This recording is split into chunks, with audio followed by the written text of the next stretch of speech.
The agenda today, I'll be talking about the opportunity in general on a high level, and what are the challenges that we have seen in the mobile remittances. How did we overcome these obstacles, and what is the value proposition that we are offering from the ECHO as a matter of fact, and then of course what are the pilots and the real implementations that we did have so far. As you all know that there are 200 million migrant workers. They are transferring around $400 billion in low-value payments of $200 on the average on a monthly basis. And the major corridors are either from northern countries like North America to Latin America, or Europe to East Europe, or from Europe to Africa, or from the Gulf area where the GCC countries to the subcontinent, and or from Australia to Asia Pacific countries.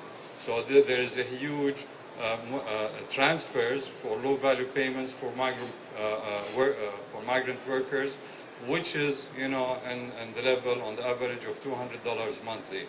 Now, of course, this constitutes an opportunity. Of course, everybody, all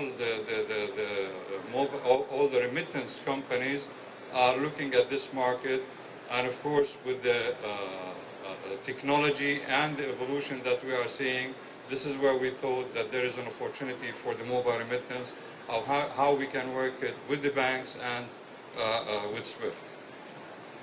Of course, the challenges are many. I can talk about some of the challenges here. There are regulatory challenges because the regulators usually they would not want the mobile operators to do anything with financial remittances. There are other challenges that it's a complex ecosystem because we have to put the subscriber, we have to put the operator, we have to have a bank, we have to have a financial institute sitting in the middle, we have to have reconciliation and settlement banks, etc. So we do have a complex ecosystem. And of course, with this complex ecosystem, there are lots of compliance requirements because by the end of the day, the regulator, not only the telco operator and or the financial operator, there are compliance requirements. Any transfer or any remittance of money has to be addressed, and this is where we have to look at it as a challenge. And of course, there are lack of recognized experienced partners because whatever we have seen today, it's all based on proprietary systems, and there were lack of standardization in the whole ecosystem as we speak.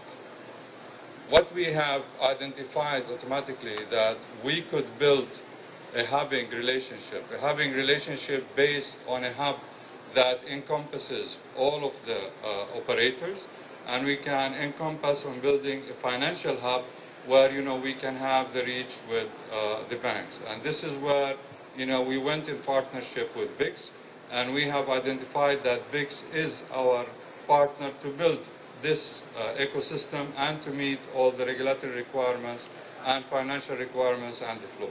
I leave the floor now to Frederick, and he can talk about it. Well, thank you very much, Hazem. Hi, everyone. Just a few words, who we are, because, we're actually a Belgian-Swiss African company, and a lot of the people don't know us really, and we always work actually behind the scene. We're a hub, like Hazem said. We're telco guys, so we are connecting to over 600 carriers, fixed and mobile carriers worldwide. And what do we do for all these people? Whatever they do nationally, we do for them internationally. So we connect all the networks worldwide. We solve the interoperability between all these networks. And if you're in China, you would like to send an SMS back to the UK or to anywhere, there's one chance out of the 3 that it will go through us. If you place a voice call, there's a big chance it goes through us. The network we have actually is that robust, is that if they would actually nuke our installations in Switzerland and in Brussels, about 25% of the world won't be able to communicate or to roam. It will be very, very severely disturbed. Okay, so that's just a little bit what we are and what we do. We are having hubs for all these services, and we started about 3 to 4 years ago to tap into the opportunity of international mobile transactions. So with my team, we developed a solution who solves three major aspects for mobile operator. First of all, the connectivity. As we are connected with most of these mobile operators worldwide, it was quite easy for us in order to add additional layers of security in order to do also transactions through our network and through our hub. The second one is to solve interoperability. Now you have to know that about 100 mobile operators have launched or are launching mobile payments or remittances worldwide. Now there are about 70 vendors who are supplying all these solutions. Okay, now none of them can speak to each other. Okay, they are not interoperable. Now with our HomeSend hub, we are solving that aspect. On top of that, we do also the clearing and the settlement. So what brings us together is quite unique actually, because not only we have the means in order to launch mobile wallets and then solve the international transaction part, but with this partnership we also connect through EastNets, through the bank environment worldwide. So what we do together is really go from for instance, a bank transactions to a mobile transactions together, or from a mobile transactions to a banking terminating transactions. What is also quite important is that it's evolving quite a bit. Today we have contracted with 5 major mobile operator groups, which gives us a potential reach of about 850 million subscribers. Okay, now we expect that in the coming years most of the world population will have access one way or another through a mobile solution in terms of payments. So Hazem will share a few things we are doing together later on. A few corridors we have piloted for quite some time and which are live actually today. Some of them are not commercially live, but we do see quite a big improvement. One of the biggest issues we have today is more in the sending countries, which are more the developed or the richer countries. We don't see a lot of the mobile deployments as we see in the receiving countries, like in Africa, for instance. And this is where we still need to push together, probably with mobile operators and also with our partners, in order to tap into that big opportunity. Okay, so Hazem. The idea of the mobile remittance started 2 years ago, exactly in sibos, when the vice president of Habib Bank, he was supposed to be with us today, and he did not make it. When the vice president of Habib Bank has asked me, how can we reach the migrant workers from Pakistan globally so they can send money wherever they are to their families? And of course, the typical way or the classical way is to have these people go into, Western Union or MoneyGram or any exchange house so they can send money to their families. But, he didn't want this model. He wanted a model where wherever, the migrant workers are, they can immediately send payment instructions to their families, whether it's $50, $100, $70. So like this, the bank, with all its branches, they can distribute and they can pay the money over the counter immediately to those families. And the only idea that we could think of, us and Habib Bank at the time, was to initiate mobile remittance. But in order to have mobile remittance, we needed to think of a mobile operator, we needed to think of the compliance, we needed to think of the regulatory, we needed to think of the top-up, we needed to think of standardization, we needed to think of bilateral relationships, and we needed to think of real-time. So there were lots of things that we have to think of. And thanks to the idea of Habib Bank, today we can tell you that we have done that.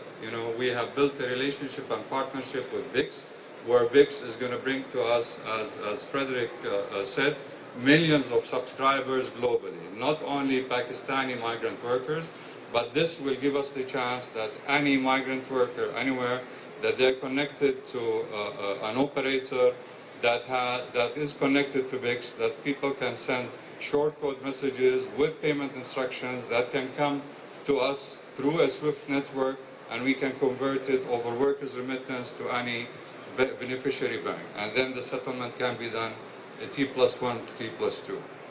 So the whole idea is that we have done, and this represents the whole idea and the flow, that a remitter, because he is a subscriber in one of the operators that is part of the BICS hub, he can send a payment instruction through short code, and then it comes, to the operator. The operator sends us the file as is, and we, in our service bureau, because we have a workers' remittance en.MoRe solution, immediately we can convert it into a SWIFT message, and then, we can pass it to any beneficiary. So this is the first flow. The second flow, of course, is related, to the reporting, and the third flow is related to the reconciliation. Also, on top of that, EastNets has established an EastNets remittance company where we have an FSA license, and this is where we can act as a financial institute sitting in the middle. So we are not only a technology provider, but also we are a financial small payment institute as per the FSA, and we are a SWIFT member, and this is where we can have the flexibility of passing the messages from a technology point of view, and then working with the banks and establishing bilateral relationships as a financial institute. So this is what we have accomplished with BICS, and of course BICS has started launching operators. The first operator that we have launched and we tested and everything is alive is QTEL in Qatar. This is in our part of the world, and also we have tested with Belgacom in Belgium. So these are the two, and I'll show you what corridors that we have done. So this is how we have bypassed the challenges and how we have managed to put them in real life. Of course, the value proposition that we have in this offering, that we're talking about the revenue share model, so it's a win-win relationship between the operator and the bank and ourselves. Then we are connecting the MNOs hub, the biggest MNO hub globally with a huge reach of millions of subscribers, to a SWIFT, and then we can have the reach with the beneficiary banks wherever they are in the receiving countries. At the same time, it is an immediate time to market because the hub is established and the relationship between us and the hub is there. It's a single entry point because we are working over SWIFT and over workers' remittance SWIFT, where our software has been, we have received the conformance label, and next week hopefully we will have the workers' remittance label in full. It's an end-to-end transaction, so the subscriber doesn't have to worry that his money is not sent, is not received, because we have followed all the workers' remittance rulebook that are there.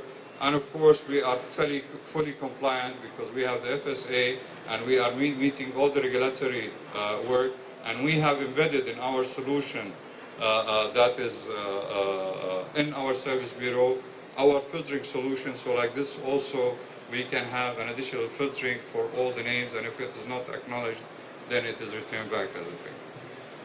Today, what we have, I just wanted to share with you our success story. We have fully tested QTEL to Habib Bank, and we have done the first transaction, and it is there. It's going to be announced hopefully by next week, the first commercial corridor between QTEL and Habib Bank, and this is the first corridor where we have hundreds of thousands of migrant workers in Qatar, and hopefully we will roll it out in other countries in the Gulf area. The other test that we have done was between Belgacom and Vietnam, so this is another corridor. And today, as we speak, we are piloting and testing between Belgacom and QTEL and Banque Nationale Alger in Algeria for remittance over the mobile. Of course, within the next year, we do have a plan which corridors to enable, and with BICS, and which corridors we have to roll out for the mobile remittance. We faced challenges like everything. These are the pilots, of course. There were technical challenges, there were regulatory challenges, they were related, to the real time and everything. So this is what we have with QTEL and Pakistan, and likewise between BICS and Vietnam.